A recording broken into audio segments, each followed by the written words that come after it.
Hi, everybody. Courage to Change, June 16th. A little disturbed this morning. I found out someone's hacked me and is using my name and my profile picture. I'm going to have to change everything and lock everything down.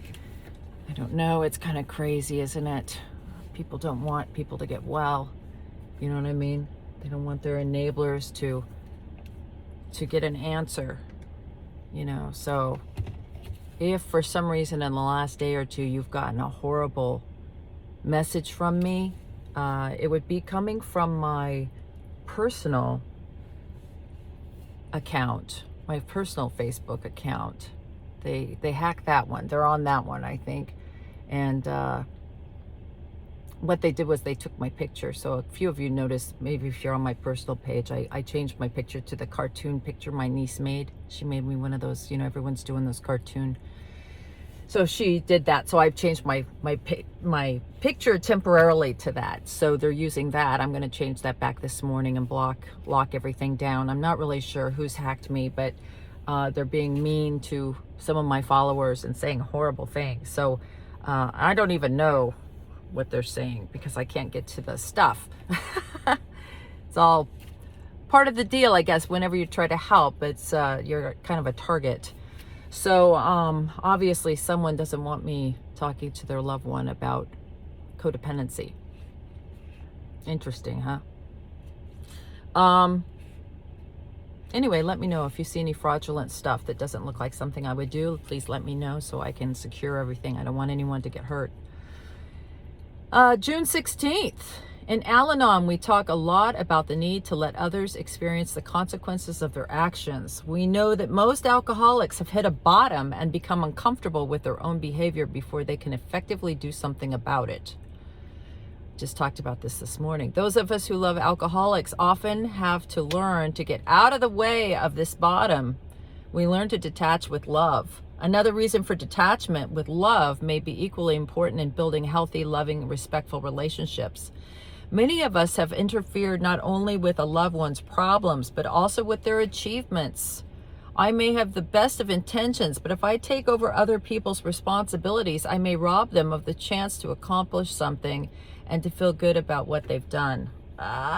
This one's tough. Although I'm trying to help my actions, I am trying to help. My actions may be communicating a lack of respect for my loved one's abilities. When I detach with love, I offer support by freeing those I care about to experience both with their own satisfactions and disappointments. Today's reminder, I'm learning the difference between help and interference. Today I will examine the way I offer support. It's so funny. This morning we started in that step group, family and friends recovery program. We started the steps today and did step 1. And I'm doing 2 of them today. If you're part of that group, we did one this morning early for the East Coast people and or people that work at night. And then we will do another one tonight at 5 o'clock. And this is what we talked about. One of the questions on that step sheet is about me over helping is disrespectful to the person. And it was really hard to kind of get that concept, right? But this really reidifies. I don't know. I'm kind of upset about that information about getting hacked. So I'm sorry. Kind of solidifies. I don't know. It kind of reinforces. I don't know the word I'm trying to use. Reinforces what we said this morning about this. And I like it. We not only have we interfered with our loved one's problems, trying to fix it, but we've interfered with their achievements. I may have the best of intentions, but I take over someone else's responsibilities. I've robbed them of the chance to feel good about themselves, to accomplish something. And I have done that recently. I did that in a relationship. Of course, I did that with my daughter, but I've done that in a relationship with someone. It ended the relationship.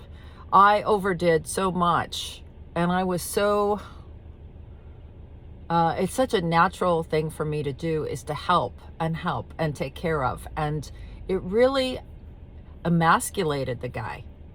to be honest.